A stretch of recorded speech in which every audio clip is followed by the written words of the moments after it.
sa lahat ng bumubuo ng agreements, sa mga union president, sa legal department, HR department, lalong tigit sa management, sa president ng Jackliner. Thank you po sa isang pagkakataon pa. Safe come back to me. Thank you. Post mo agad yan, ha?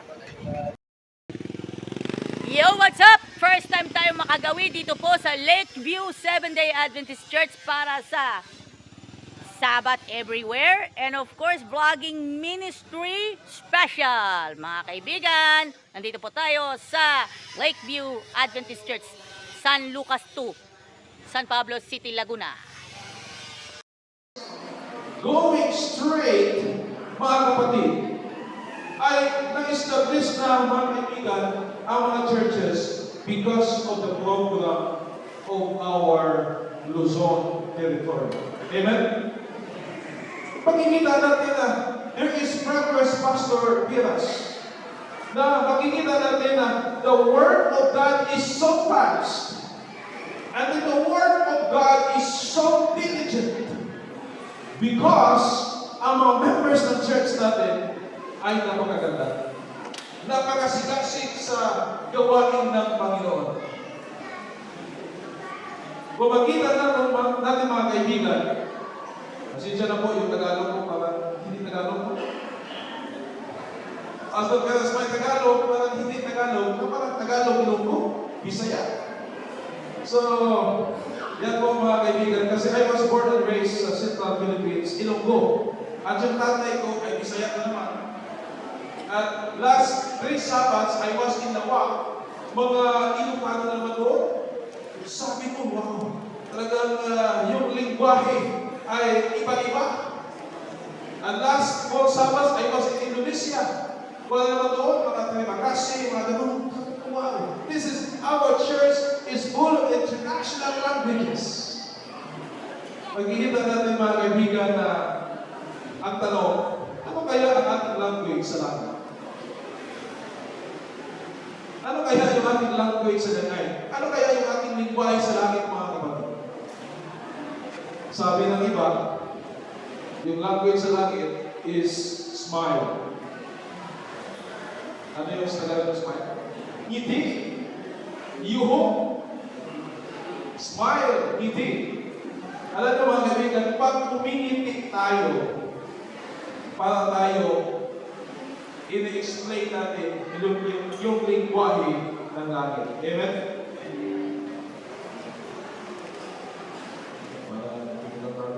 So mga kaibigan, we don't have time anymore. Time is so fast. Tayo po ay manalangin. Let's pray. Dakilang Diyos na aming tagapagligtas, maraming salamat po, Panginoon, sa iyong dakilang pagmamahal. As we study your words today, in this very special celebration, Lord, kasama po namin kayo, Panginoon, and you will bless us together and empower us in the name of Jesus. Amen. Gusto ko na transformation of lives is not about baptism. It is all about transformation ng buhay. Amen? I think last 3 Sabbaths, I was invited to speak in Rosario, Batangas. Na-met ko doon ang isang couple, yung asawa at babae, na nag-ibig sila mga kapatid sa ating radio. Kasi wala silang nagawin sa bahay. Sabi ng husband, I think, kailangan natin makinig sa radyo. At na-open na nila yung radyo nila mga kapatid.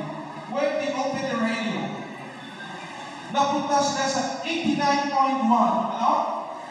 89.1. Sino ba nakikinig sa 89.1 dito? Oh, thank you so much. Nakikinig sila sa 89.1. Sabi ng asawa, ay, maganda pala itong 89.1 kasi AWR 89.1. So starting that night, hanggang ilang gabi, nakikinig sila sa 89.1 hanggang napasok na mga kapatid sa 89.1, and after 4 months, they started to listen the month of April. Pastor Felix. May, June, July, nakikinig sila sa radio. At umabot ang August, almost July last summer, umanap sila ng church. Saan kaya yung church dito? At doon sila napunta sa Rosario. Dahil nag-introduce nila kanilang sarili, sabi nila, gusto ko namin magsimba. So di ba kami sila mga kapatid? Welcome, pasok. Alam nyo mga kaibigan, ang nangyari. According to the story, because I met the couple, sabi nila, sa isa kay pastor, sabi nila kay pastor, Pastor, gusto ko namin magpabinyag. Ha? Bago lang kayo kung gusto nyo magpabinyag? Pastor, matagal na kami. 4 months na pastor. Nakinig sa isa nila kay pastor. Alam na namin, pastor, gusto ko namin magpabinyag. Ha? Bago lang kayo kung gusto nyo magpabinyag? Amen? Pastor, matagal na kami. 4 months na nakinig sa internet ko ay Juan. Alam na namin ang katotohanan. On all God baptized. Amen? At damit ko sila mga kapatid. Thank you so much. Ako yung aming regional director, ha? Pinalay na ito. Si Pastor Robert Tulay. Basta yung extended greetings to all of you. At sabi niya, extend our regional greetings to Lakeview Seventh-day Adventist Church. Now, ang ating topic is grounded in the Bible and focus on the mission. Ano ang meaning ng grounded in the Bible, mga kapatid? Grounded tayo sa salita ng Panginoon. The foundation of our belief is the belief, mga kaibigan, na sa banal na salita ng Panginoon. And once we are grounded in the Bible, we focus on the mission. We focus on the mission because mission brings Jesus. Amen? Ano ba yung mission? Mission brings Jesus. And once Jesus was brought by the mission of the church, ito po yung nagsasabi that Jesus will come again. Amen? Jesus will come again. And what is the reason, mga kapatid?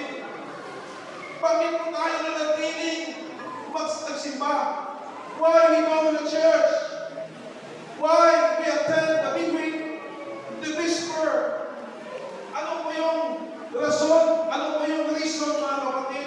The reason is to see the King. Amen? This fellowship, mga kaibigan, the reason na nag-attend tayo sa fellowship, because we are grounded by the Bible, grounded in the Scriptures. And we focus on the mission, and our mission is to see the Lord. Amen? Can you tap the shoulder of your friend and say, our mission is to see the Lord? That's the mission, mga kapatid. No other mission. The mission of the church is to see the coming of our Lord. Is to bring the good tidings, mga kapatid, sa buong mundo. That's why we have no time to lose. The end is near, and the work is great. Saan na tayo ngayon? Are we still not in the end, or are we in the end? Are we in the work, in the end? Amen? Nandito na tayo in the last moment in the world history. We are almost 6,000 years. 1827. Alam mo yung One Voice 27? Narinig nila yung One Voice 27? One Voice 27 this afternoon, I will be sharing also, Pastor, One Voice 27. What is the program of One Voice 27? Bakit po nalagay ng One Voice 27? Ano po yung reason dyan, mga kapatid? Why it is 27, not 26? Because Jesus ay nabaptize, anong year? $100. Anong year si Jesus nabaptize? 1827. None. Na si Jesus ay baptized 1827. From 1827, move forward to 2027, ilang taon na? 2,000 years.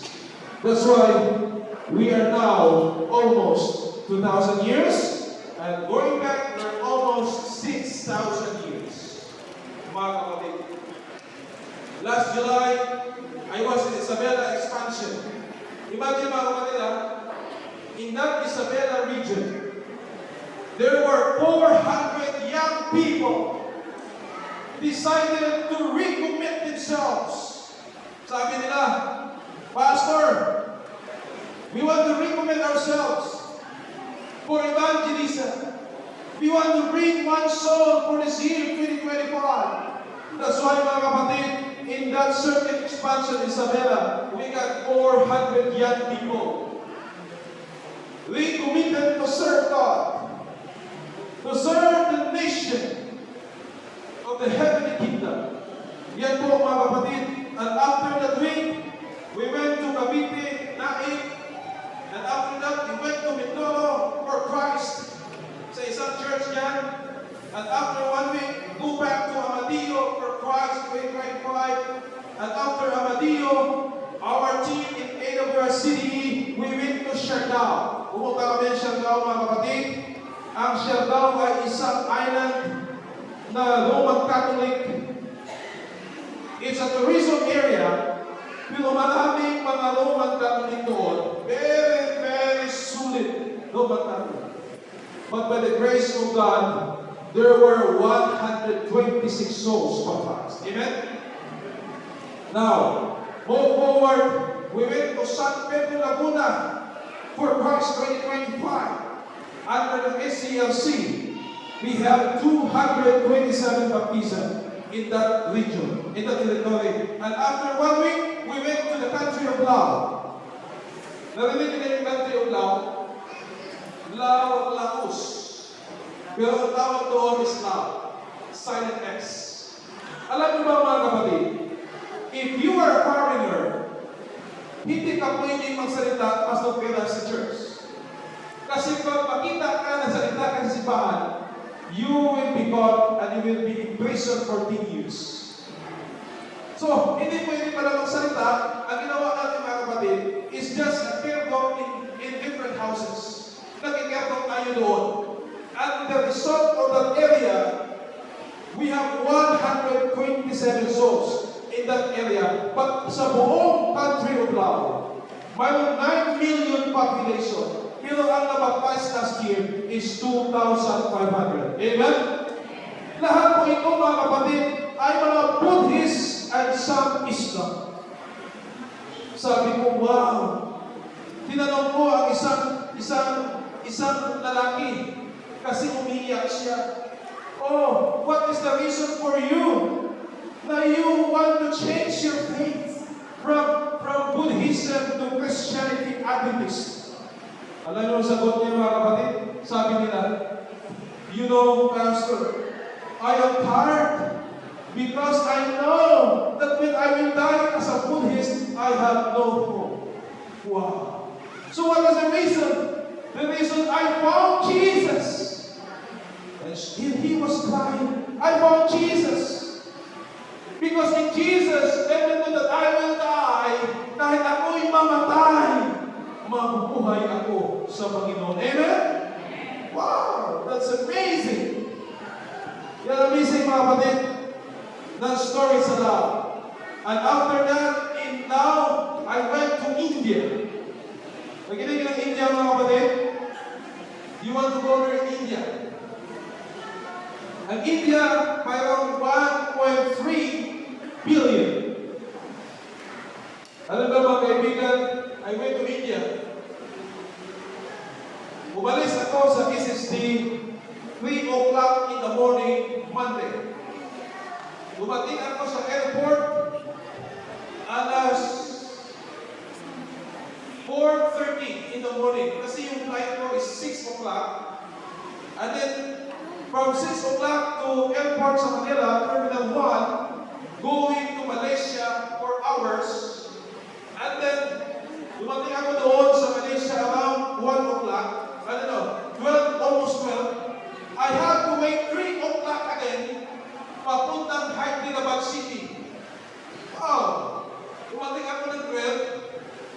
I stayed in the airport for how many hours?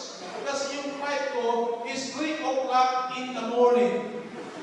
So I had no sleep. And then 3 o'clock in the morning, mga kapatid, lipat naman yung airplane from Malaysia going to India, Hyderabad for another 4 hours. Nang dumating ako doon sa airport ng Hyderabad City, around 7 o'clock in the morning.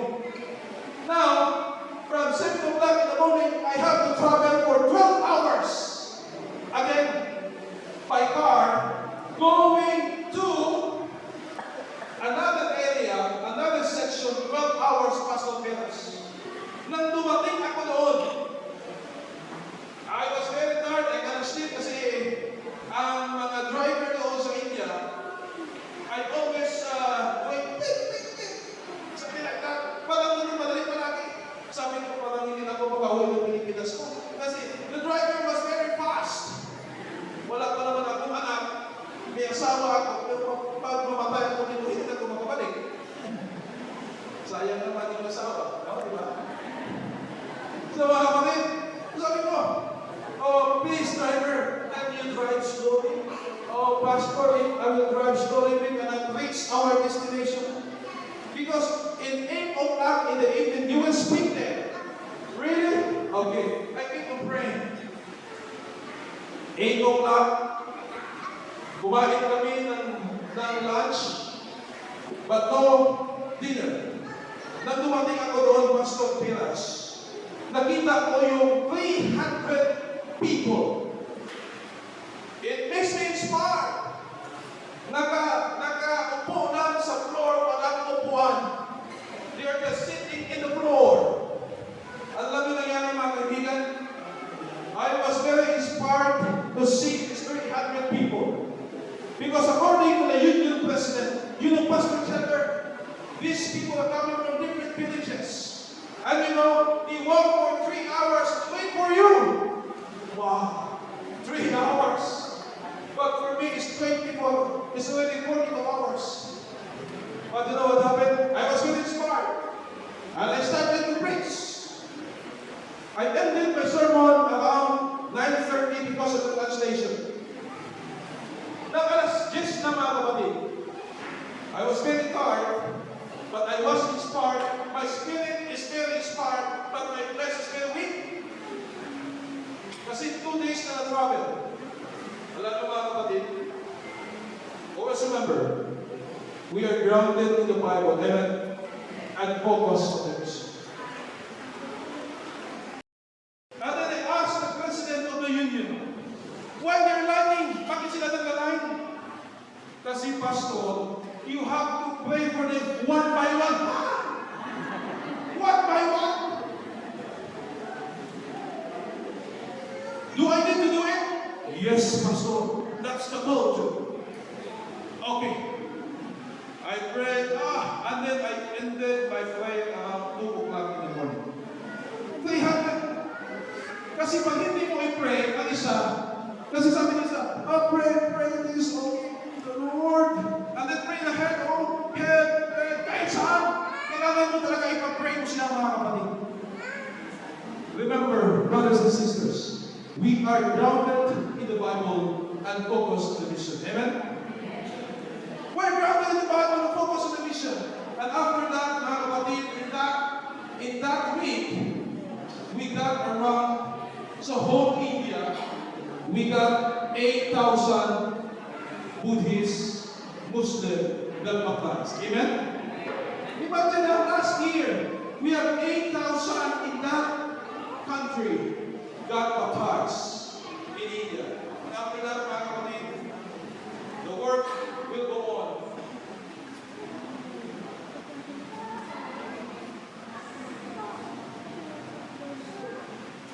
Okay, another one. This is from Cambodia. Alam niyo ba mga kapatid, in Cambodia,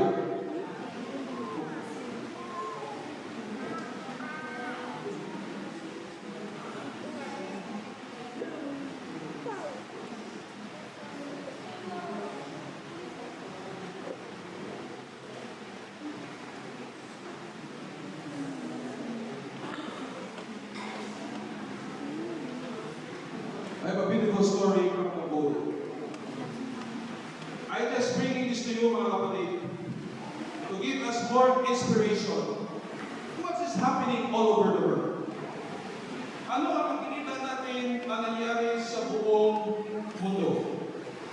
At dito sa Cambodia, makita natin, yung Cambodia, mayroon siya 9 million, almost 9 million population.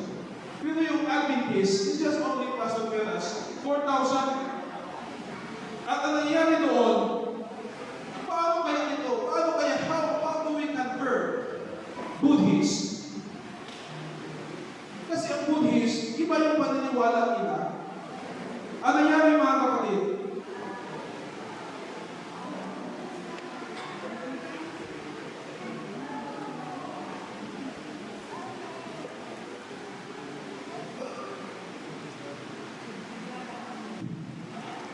okay, stop. Good move. Okay, good. Okay, let's back to Cambodia. Okay, stop. Okay. Alright. Mga kaibigan, in Cambodia, meron tayong 9 million population.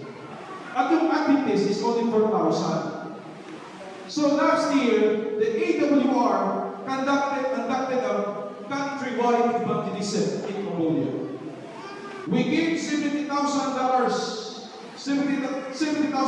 support to Cambodia. And then with many signs, mga kapatid, ito po maganda.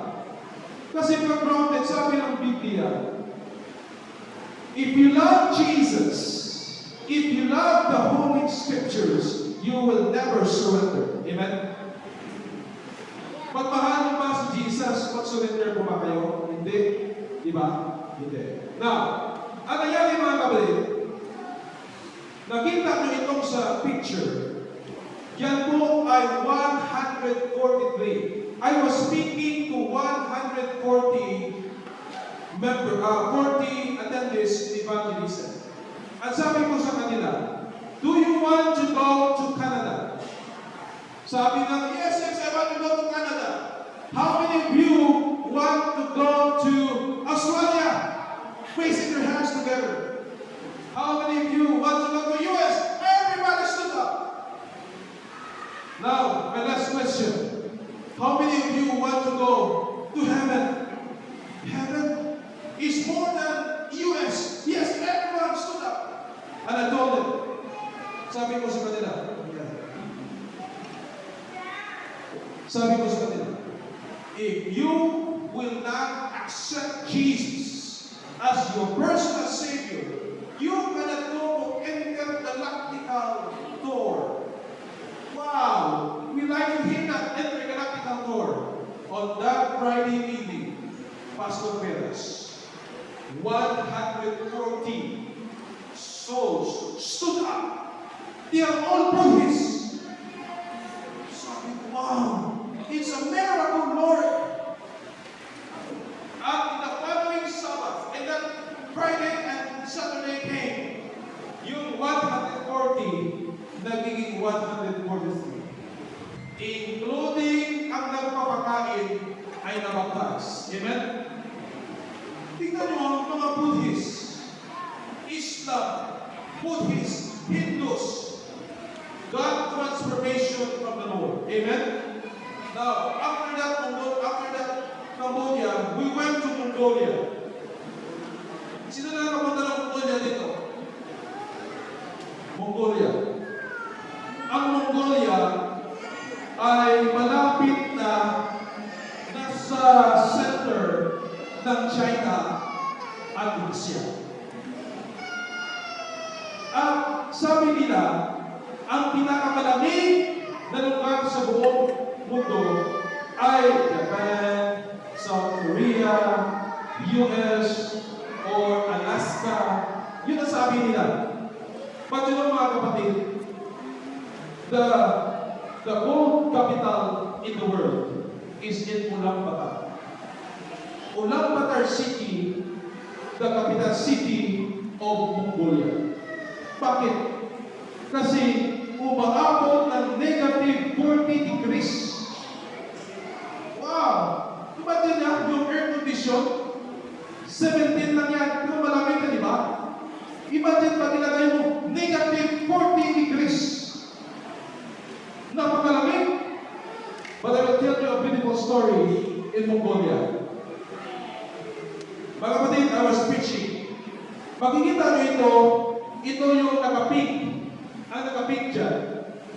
Yan po ay mayaman sa Mongolia. Pag ito ang story niya, we visited her. Dala ko yung translator ko na pastora na babae. Sabi niya, Pastor, we will visit a rich woman. Yes, we visit her. And when we are knocking the door, malaki na bahay. And then the woman opened the door. Inopen niya yung pentahan at sinalubog niya kami at sabi niya, what we can do for you. And sabi ko, Mom, we are here because we want to propose something for you. Okay, come inside. Pinasok niya kami, dala ko yung Bible, nagkaupo na kami dito. Mom, I am Jenner from Philippines. I am a missionary here. Wow, I like the word missionary. And Mom, may I ask you a question? Nakikinig siya. Do you know, when you die, what will happen to you? Yan ang tanong ko. Alam mo ba, pag mamatay ka, anong mangyayari sa iyo? Ano yung sagot ng babae, ng matanda? You know, when I will die forever. Nothing. Really? But the reason behind that we are here with my partner, because we want to propose something for you. So what is that? You want that when you die, you will live again forever. You like that? Yes, I like that. I like that. I like that. Yes, yeah, I like that. You know, automatically, tinawagan niya yung anak niya. Yung anak niya ay sa US, ang isa sa Canada, ang isa sa Australia. Tinawagan niya, my daughter, there is one person here, he is telling to me that when I will die, I will live again forever. What do you think? Is it good? Yes, Mother, that is good for you. Go ahead. Really? Go ahead. In that morning, I gave Bible study about the foundation of the Bible, about God, about Jesus, about the offer. Ang nangyari mga kapatid, he attended the meeting. She attended the meeting. From Monday, Tuesday, Wednesday, Thursday, Friday, I made a decision, I made an altar call. Sabi niya, Pastor, I have now decided to follow Jesus. My daughter told me, it's a good offer for me because I am dying soon. I am already 76 years old because she is a meat eater. Because Mongolia loves to eat meat. Kasi ang kilo ng sheep doon is just only 15 pesos in Philippine money. Sheep yan ang sa Mongolia na binibigtan nila doon. And then she stood up, and that Sabbath, she was baptized. Amen? And ngayon, she is a great donor to the church. Amen?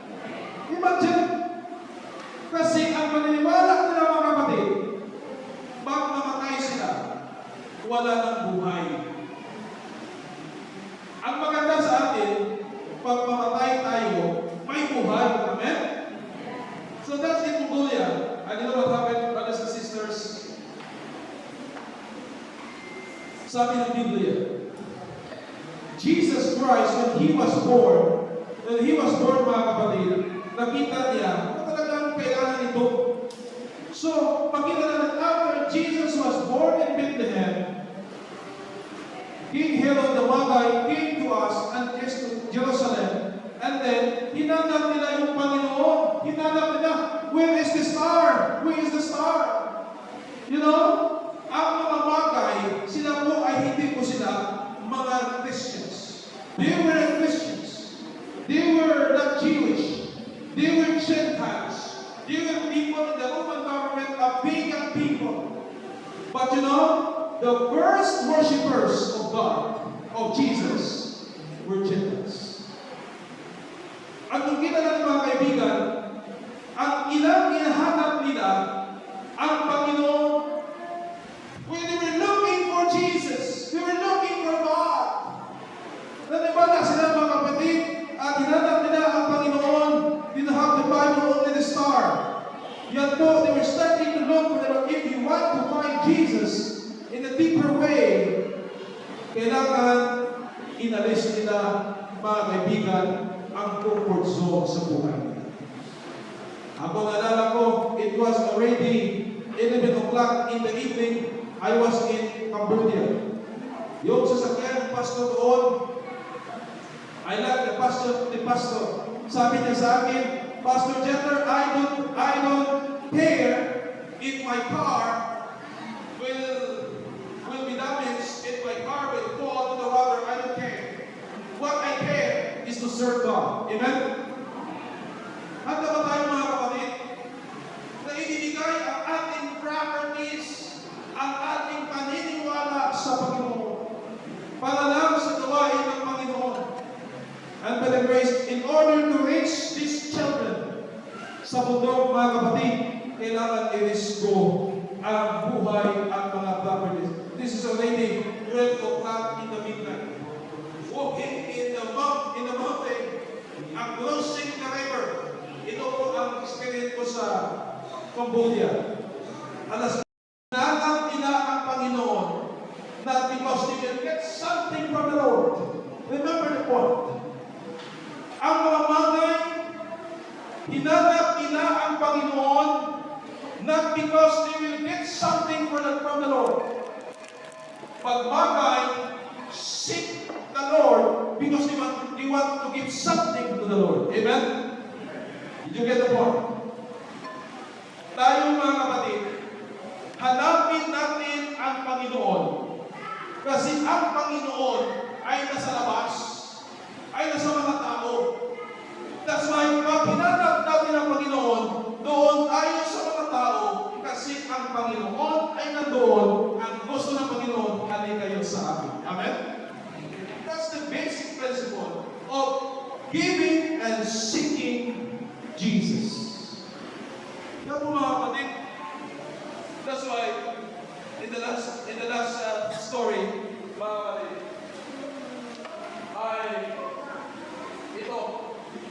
ito po ang India. Alam mo mga kapatid, iba sa kanila, 4 hours lumalakad lang, galing sa buto. Kasi gusto nila, they want transformation. You want to seek the Lord. So once you seek the Lord, God will give you something. And if you are in the Lord, you will be the one to give for the Lord. Dito mga kapatid, this is what we are praying. Amen?